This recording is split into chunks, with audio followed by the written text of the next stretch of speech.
Let us pray. Lord, I thank you for this day that you have blessed us with. God, I thank you for each person in this room. I thank you for each person standing up here. God, I thank you for the opportunity to serve the citizens of Rainbow City. God, I ask that you would just guide and direct each one of us to make decisions for the overall benefit of the citizens of Rainbow City. And I ask that ultimately every decision that we make would glorify and honor you, God, and just help guide us in that. I ask these things in your holy name. Amen. Attention, salute, pledge. I pledge allegiance to the flag of the United States of America and to the republic for which it stands, one nation, under God, indivisible, with liberty and justice for all.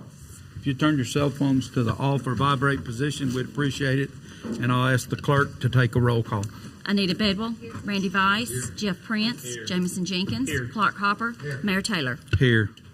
Number 5 is approve the minutes of the regular meeting of August 22nd of 2022 and the correct minutes of August 8th to read Eric's self-start date to be August 5th of 2022. And I'd entertain a motion that we approve these minutes. So moved. Second. Is there any discussion? Those in favor by saying aye.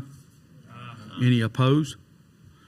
The motion passes. Number 6 is to award the bid for surplus items of the library. We received one bid from John J. Rowe for $123.45, and we'll be contacting Mr. J. Rowe and letting him know that he has awarded that bid, but I would do that in the form of a motion. So moved. Second. Is there any discussion? Those in favor by saying aye. Aye. Any opposed? Motion passes.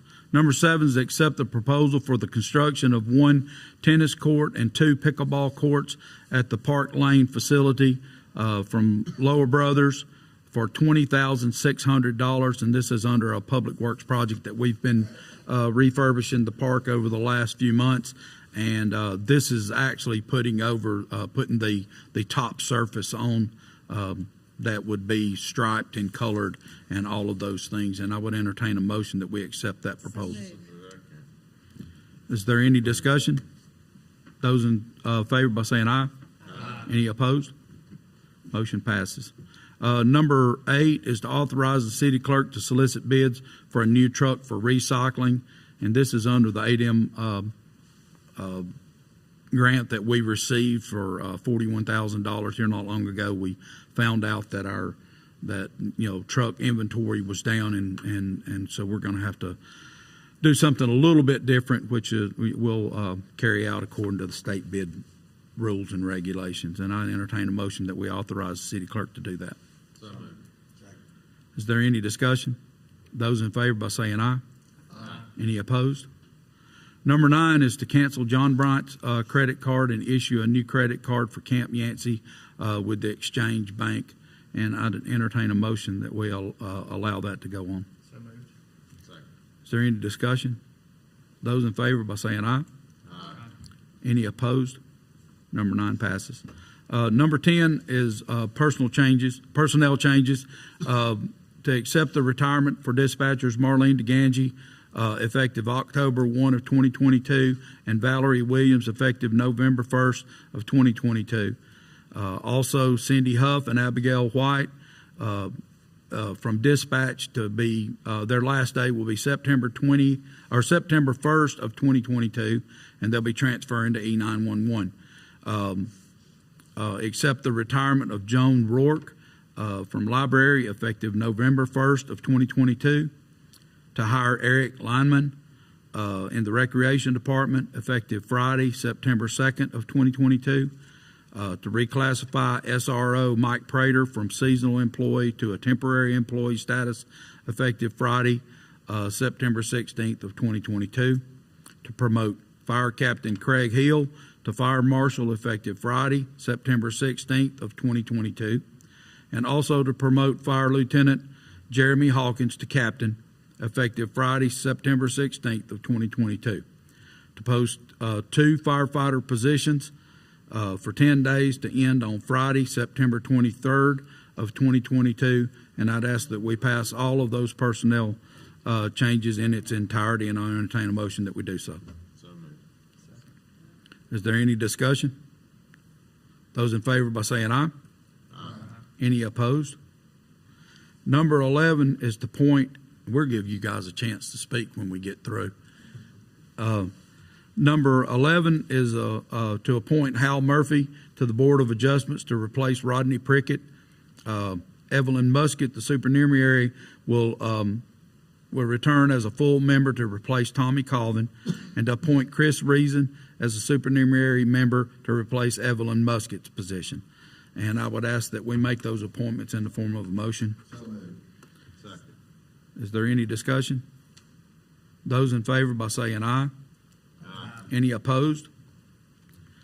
Number 12 is to appoint Lauren Phillips to the Commercial Development Board to replace Lee Harrison. Her term will expire March 22nd of 2025. And I'd entertain a motion that we appoint Lauren Phillips to that position. So moved. Is there any discussion? Those in favor by saying aye. Aye. Any opposed? Number 13 is proclamation number 22-04, and that's National Preparedness Month. And Josh Tanner with the EMA is here and going to do a presentation. There, Josh. We're going to step down, Josh, so that we can view it with you.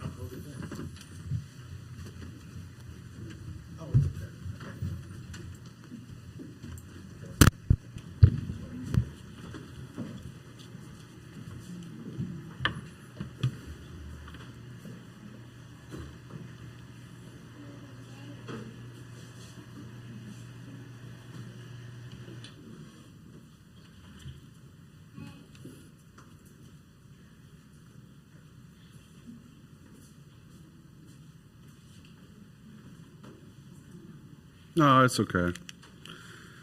I've got a face for radio, so it'll be all right.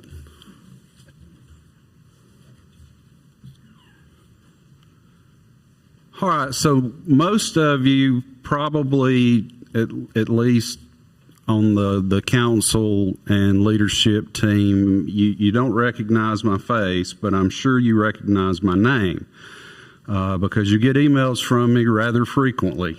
Whenever the weather is going to be questionable, or if you're going to be having, if we know ahead of time that you're going to be having outdoor events take place, I am your liaison for the EMA. So my name is Josh Tanner. I'm the Deputy Director of the EMA. I was appointed Deputy Director October of last year.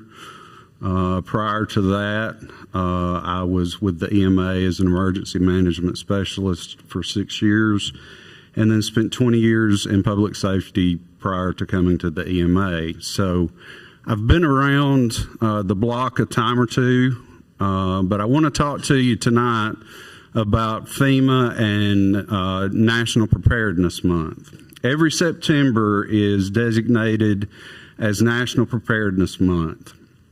And it's encouraged that everybody take an opportunity to look at their own preparedness, not just at home, but also at work as well. All too often, we find ourselves in situations in Northeast Alabama where we have tornadoes. We know ahead of time that we're going to have tornadoes. So the more preparation that we can take ahead of time, the better off that we're going to be when it happens. So National Preparedness Month theme for this year is building a lasting legacy. And we shortened it to a lasting legacy. Because whether we realize it or not, when we invest in our children, we invest in our Sunday school classes, we invest in our communities long after we're gone, that training remains. And what we teach those individuals about being prepared and about being alert and cognizant of the things that go on with weather and with, unfortunately, pandemics, that lives on long after we do. Okay, Ms. Beth. All right, so in preparing for disasters, you know, it's not a question of if, but when. Every U.S. state and territory is at risk for disasters. We have two distinct tornado seasons in Etowah County in Alabama. One runs from January to November. The other runs from November to January. So we are prone to have a tornado anytime. Some of you will get that joke about bedtime tonight, and you'll be like, oh, okay, I see what he's saying now. But we are at risk. We've been touched locally. On average, in Etowah County, we average a natural disaster once every 2 years. That's amazing if you think about it. So amazing that they've begun to call us Dixie Alley. Most of you are probably familiar with Tornado Alley in the Arklatex, but because the jet stream has shifted further south and because, we have a more climate that is conducive to storms, we've seen more than our fair share of them. So every 2 years we experience some sort of natural disaster. So we have to be able to plan ahead. All right, so next, the thing that we encourage you to do, Ms. Beth, know your risk, your actions to protect others and yourself. You have to be able to identify 3 things. And as your emergency management agency, we do this every year.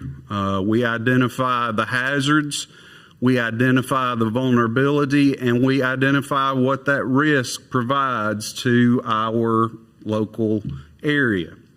In doing this, we're able to then come up with mitigation techniques that will help minimize the effects that this will have in our local communities. We encourage individuals, families, church groups, work groups. Just the other day in Talladega, the county, they had an active shooter event. They had an emergency plan in place and were able to immediately activate it. So it's not just a thing for you to do at home. It's a thing for you to do everywhere. Have a plan for wherever you're going to be. My wife and I have been married for 25 years, and it has annoyed her for 25 of those years because I always have to face the door. I have to be able to see the door. I know where my exits are.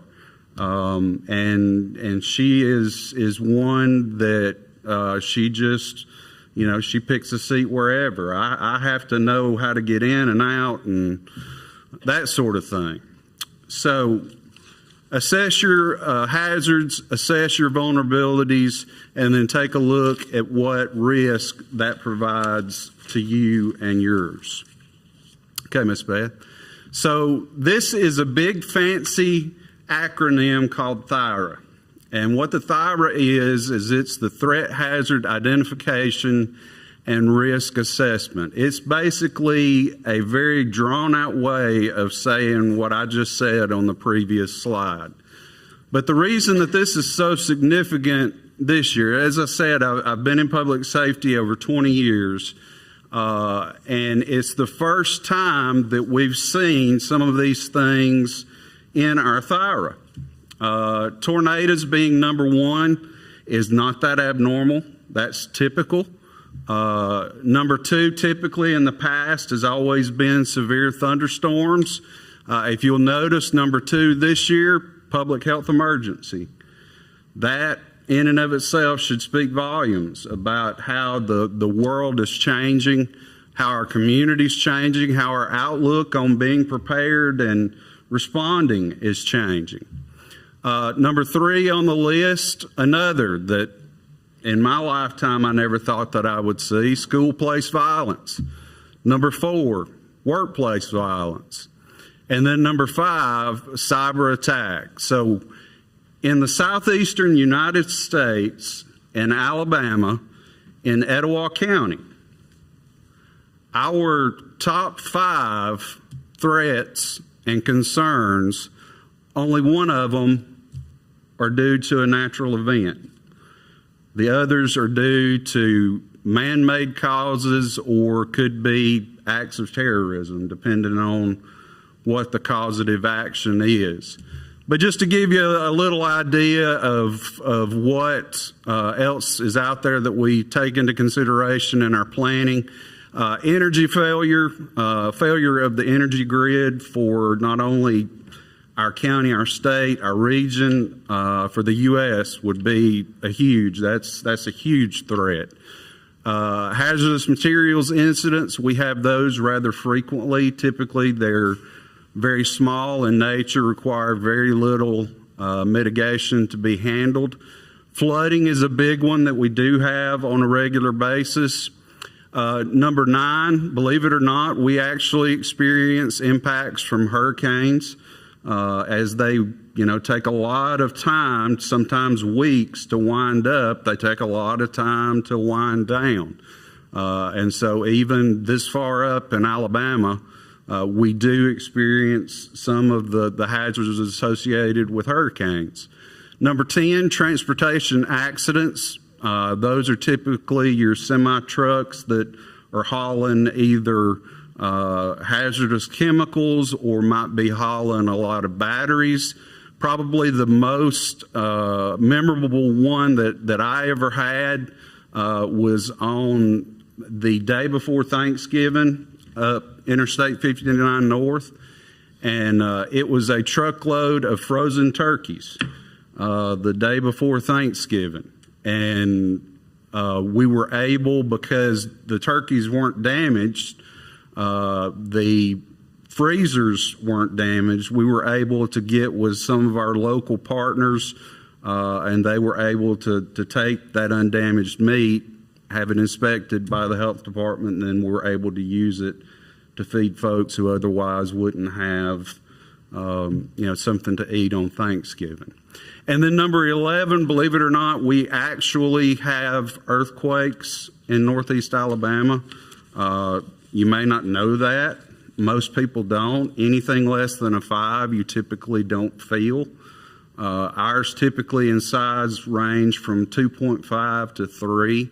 But they do happen rather frequently. We lie along the new Madrid fault line, which is going to be the next San Andreas fault line that runs through our area up through Tennessee, whereas the San Andreas fault is out west.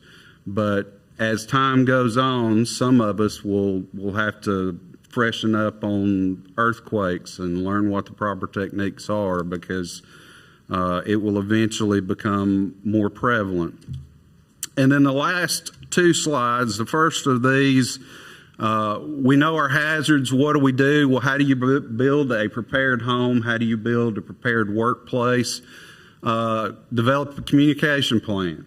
If it's at home, you develop a family one. If it's at work, you develop a work one. Test your evacuation and shelter plans. That's the biggest thing that we have learned over the years through all of the active shooter events that have taken place. The folks typically that survive are the folks that knew their exits and knew how to quickly exit the building. Sign up for emergency alert notifications. On the table in the back as you leave, there's some information about the program that we use locally called Alert Etowah.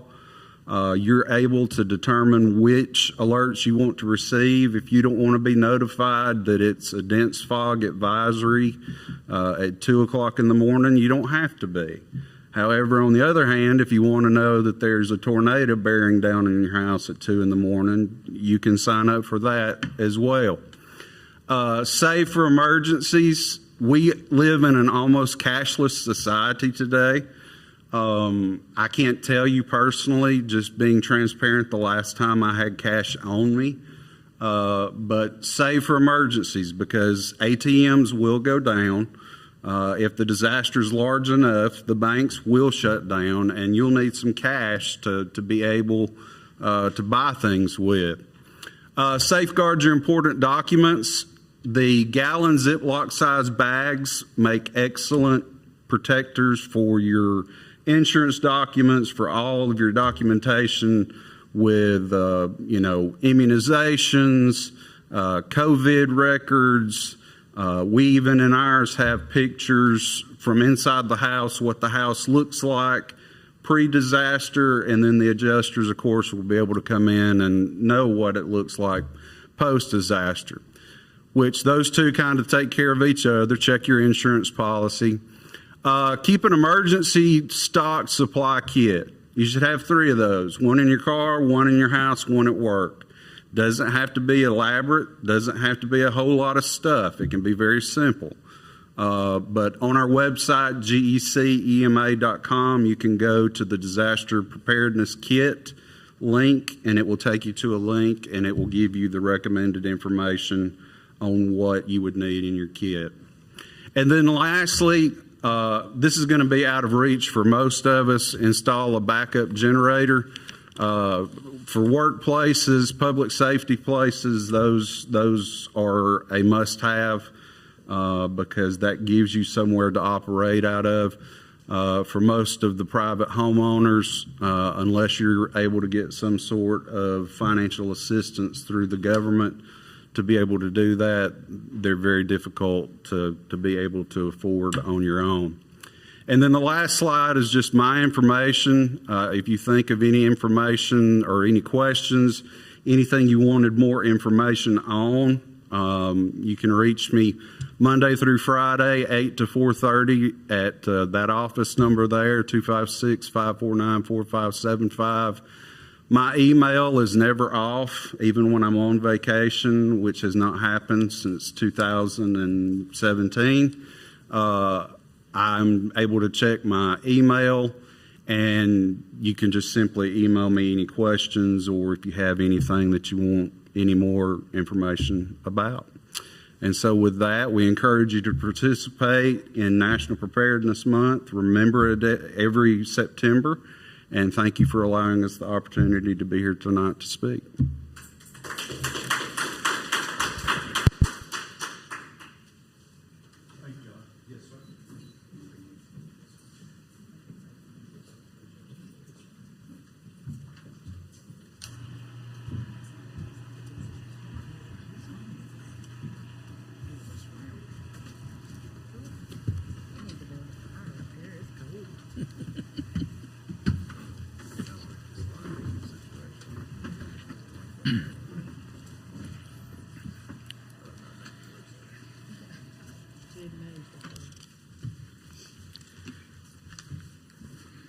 Number 13 was the proclamation of 2204 National Preparedness Month, and I would entertain a motion that we pass this proclamation. So moved.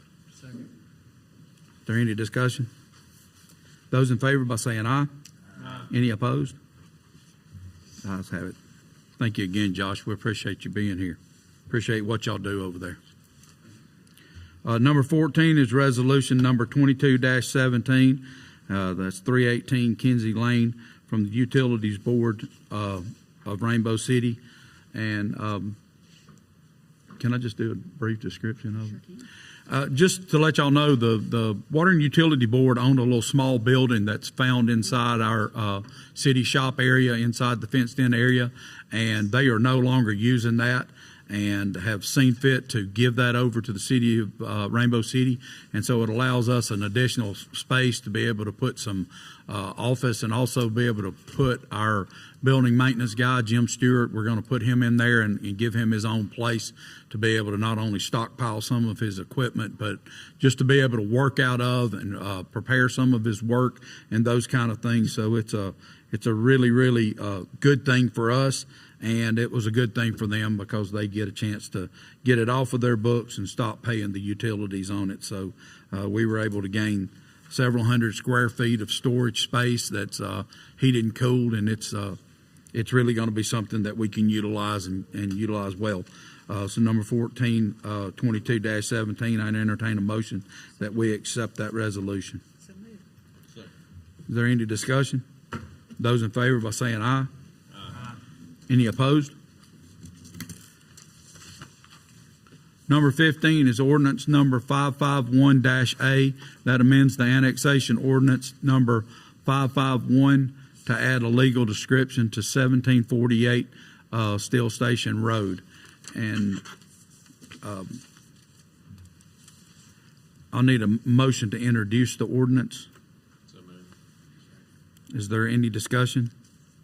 Those in favor by saying aye. Aye. Any opposed? The ayes have it. Need a motion to suspend the rules for immediate consideration. So moved. Clerk, will you take a roll call? Anita Bedwell. Yes. Randy Vice. Jeff Prince. Yes. Jamison Jenkins. Yes. Clark Hopper. Mayor Taylor. Yes.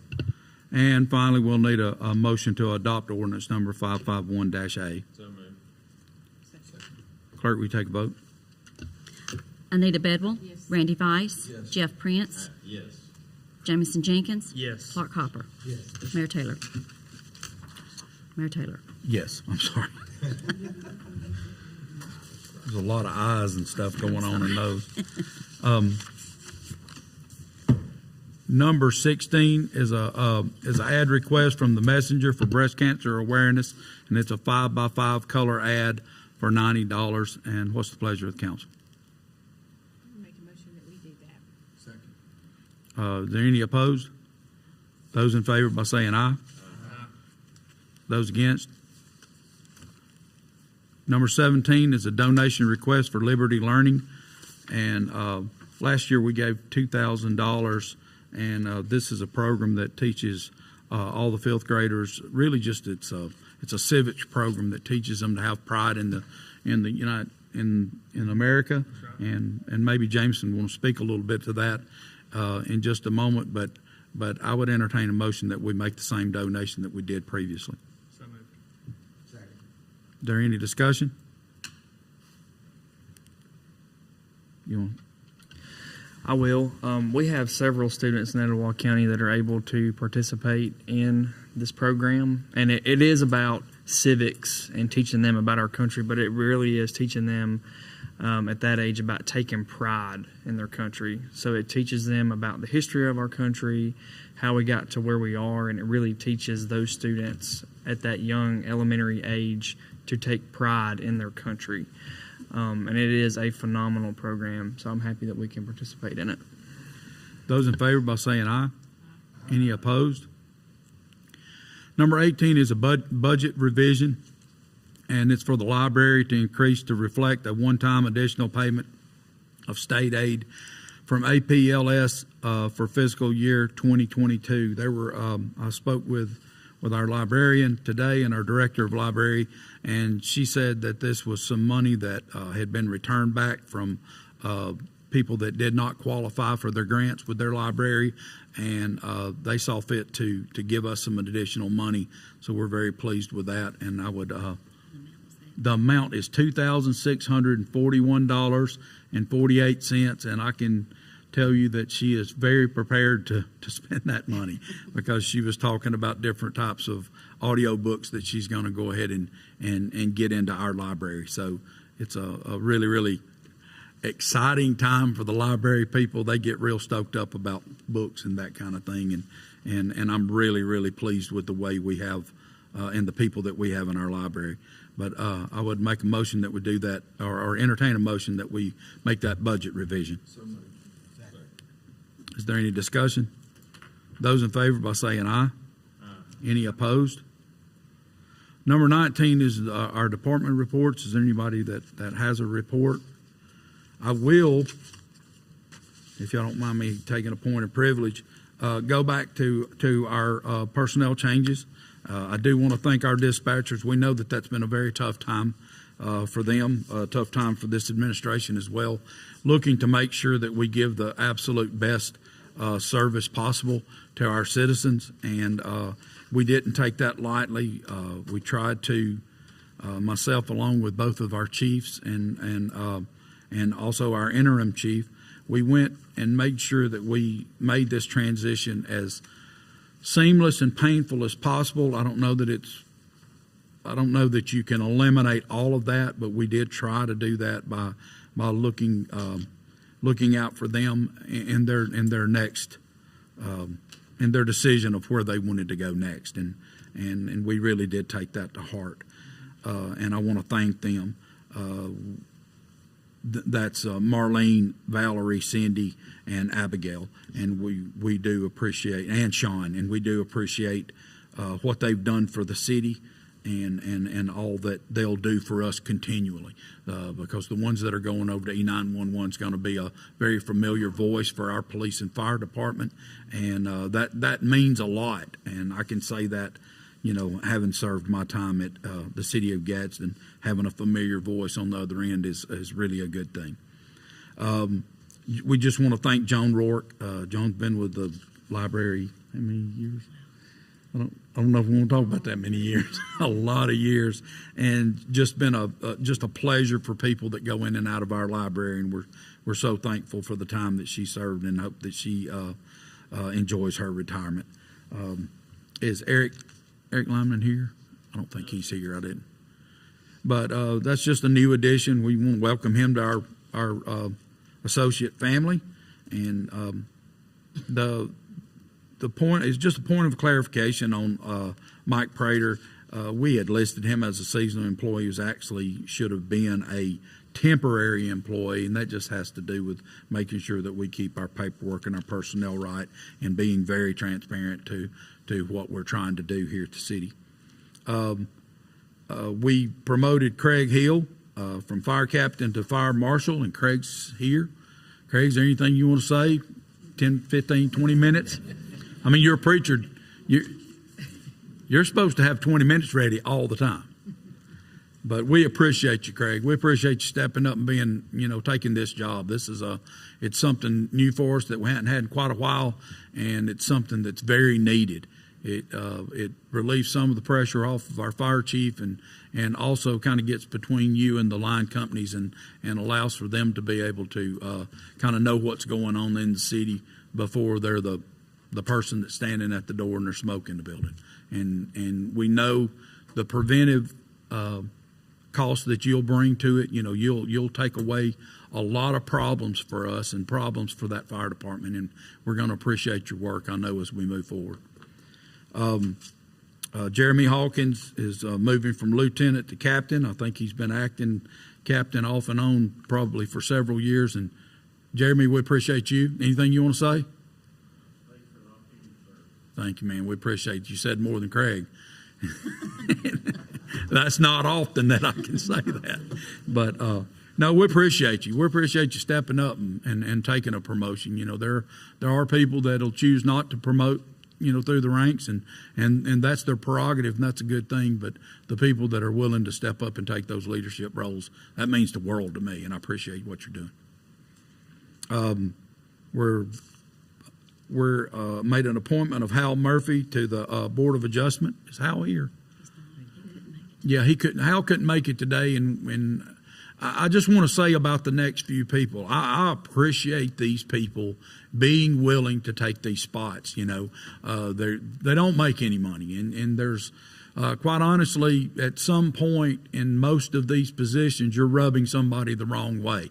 You're either they're here for one side or the other, and I appreciate people that'll take that type of leadership role and face what sometimes is what I would consider an aggravation versus just strict service. Service is sometimes painful, and these positions can put you in that painful position. But I know that Chris Reason's here, and Chris is going to be taking a supernumerary position in our Board of Adjustments. Just a critically important board, and I know he and I talked quite a long time, and he was good to say that he would serve, but also appreciated your heart in saying that you wanted to make sure that you were doing the right thing, in pursuing that, and I just want to thank you for that. Is there anything you want to say? I appreciate this board that you, Mayor, considered me and appointed me to the position. I love being part of the community and being active in that. Look forward to serving this capacity to the city. Thank you. I appreciate it. And our Board of Adjustments is one of those boards that when we ask them, we basically say we need you to make these decisions for us. And it kind of cuts us out of the recourse. It takes away the politics and allows for you to be given a fair, educated decision from a board that's not going to be tangled up in anybody's politics or anything like that. And we really do, again, appreciate those people for taking part in that, and appreciate Evelyn Musket being willing to move up into a regular position. We know that board, it's so critical that we have people there in place and people sitting on the board those days. So having a few extra people there really is just to the advantage of the city to be able to move our business forward. And that's what this council wants, is to be able to make that time when somebody's trying to make a decision about their property, trying to make that as painless as possible and as short-lived as possible when it comes to dealing with City Hall. And so we thank y'all for that. We also made an appointment today of Lauren Phillips to our Commercial Development Board. Lauren is a citizen here and also a realtor in Rainbow City, which brings just a whole new skill set to that board, and you're very appreciated, Lauren. And Lauren immediately said yes, and I really want to thank you for that, and thank you on behalf of this council. Is there anything you'd like to say? No. Thank you. You were a natural pick, and we appreciate you saying yes. With that, is there any of our department heads that'd like to speak? I won't be a campaign, but I will say that a week from today, the 19th, we will open the rec center back up. So if you've not taken a peek after 40 years of what a gym floor finish will look like, you will be amazed. So thank you guys for the money that you put back into there, and for also number 7 for just improving our parks and recreation. Good things are coming. Thank you, Philip. That was Philip Hollingsworth. He was talking about our parks and recreation. We did repaint and do some work on the outside of our recreation center, and you need to go by there and look at that. It's really, really special. And then on the inside, we refinished the floor on the basketball court. It looks totally different. You can't imagine how bad that or how yellowed that court was until they changed it up. But we appreciate that, Philip. We appreciate you scheduling that work, especially just to cut down the amount of time that we were without that recreation center, and for the patients of the guys that go down there and enjoy that place. Any other department heads? We'll start with council comments, and let's start with Mr. Vice. Thank you. First of all, it's great to see so many people out today, and thank you guys for being willing to serve in the capacities that you've been appointed. We really appreciate that, and congratulations to the promotions. A little bit somber situation. If you remember 20 plus years ago, we were coming off one of the worst days in American history, 9/11, and it just makes me want to continue to thank our first responders for what they do in our communities, fire, police, EMA workers, people of that nature. It's just a pleasure to be able to get to know these people and know what they do and the danger that they put themselves in every day. Imagine firefighters going into a building basically just trying to clear some floors, having no idea that building was going to come down on them and everyone else in it. And it's just a testimony to the bravery, not just of New York firefighters and policemen, but firefighters and policemen everywhere. And also to the resilience of the American people. And I'll tell anybody, this is the greatest country in the world, and I'm proud to live here and to serve here. And I think I'm in one of the greatest little cities in the world, too, and I really appreciate that opportunity as well. Thank you. Mr. Prince. I got quite a bit tonight, Mayor. I'm kidding. It's going to be quick, though. One point of privilege before I get started with my sermon for the night. I have a request from the FCA, Etowah County FCA, for the annual Max Watson Memorial Golf Tournament, which will be Monday, October 10th at Twin Bridges at 9 a.m. Anyone that would like to participate in that, please feel free to call myself as a board member. I think Chris Reason is a board member as well. Brian Mintz is our representative for Etowah County, doing a superb job with our kids. Every school in this county, this guy's getting out and touching, and it's not just about the football team anymore. And I don't say he's working with the cheerleaders. He's working with every group that he can get in front of in each school in Etowah County, and I appreciate him so much.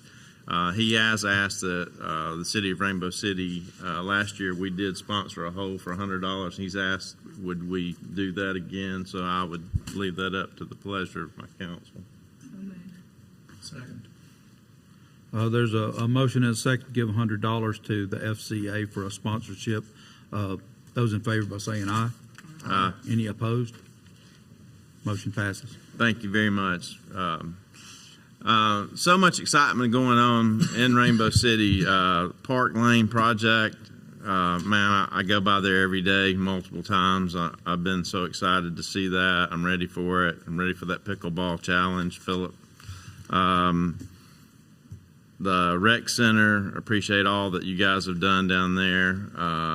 To kind of piggyback on Councilman Vice, I do appreciate all of the people that are here, and I know Hal's not here, and Miss Muscat isn't either, but to serve your community is one of the greatest responsibilities and one of the best things you can do.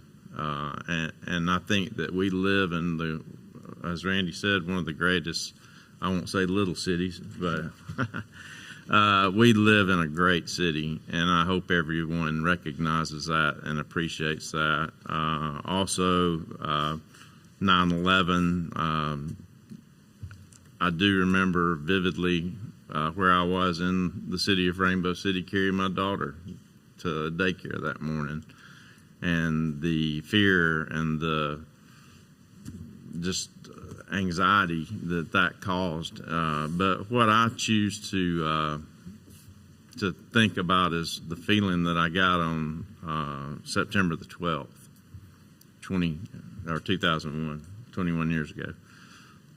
This country came together, not just Rainbow City or Etowah County or Alabama. This whole country came together, and that was a sight to see. And I pray that we see that again, not without a disaster or a terrorist activity. But thank you for bringing that up, Randy.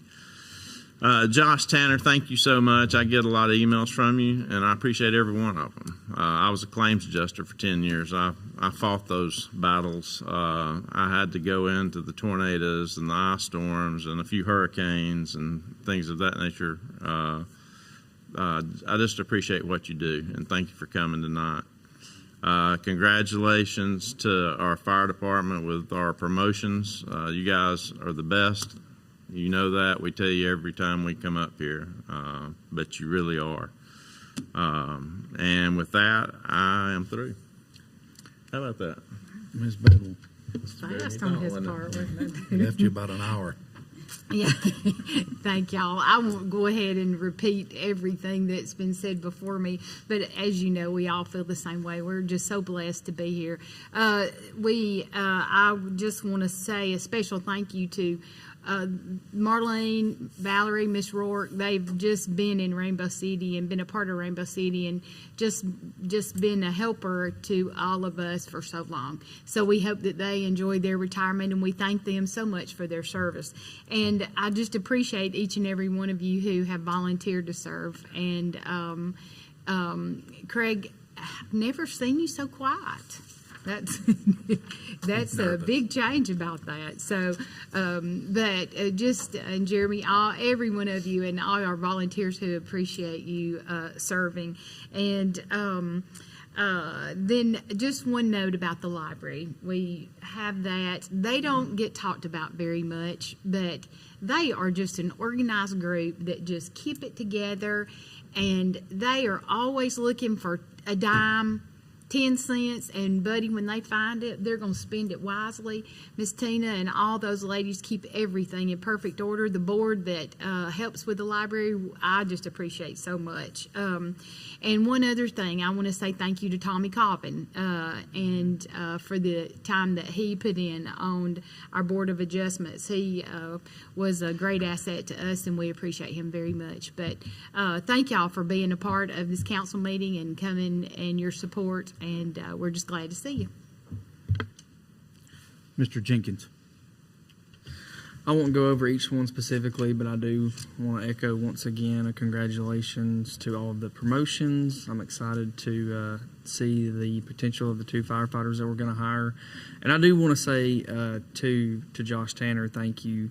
I'm in law enforcement now in Etowah County, as everyone knows, but as some people may not know, I was a professional firefighter prior to that. And I never, truthfully, just being totally transparent, never realized how important an EMA was until the tornadoes came through Beauregard when I was a firefighter in Lee County. And I will tell you right now, we would not have made it without our Lee County EMA, truthfully. So I appreciate what you do, and I'm grateful for it.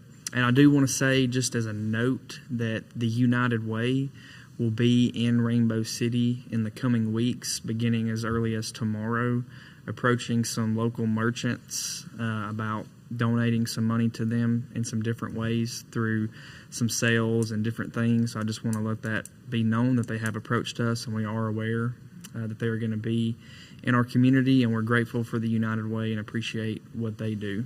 And that's all I have. Mr. Hopper. You know, it's always a sad day when we see people leave us, but it's also an exciting day when we get new blood to pump into the city. So it's a very great time to see people retire and get to enjoy their lives. I might get to do that one day if I could learn how to quit spending money, you know. But I'm excited about the new promotions and our new appointees, and I appreciate you, Chris and Lauren, for what you're going to do.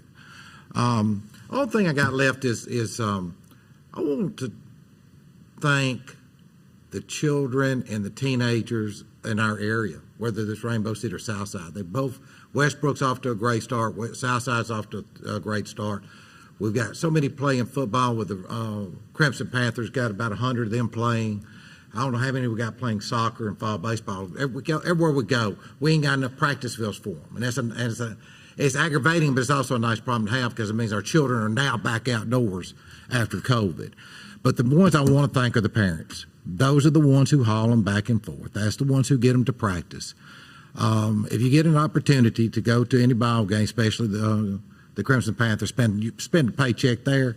They've got a lot of kids. They kept the cost down because of the demographics of our area, and they've got a big budget. I know I sponsor some stuff down there, and I buy stuff for them all the time.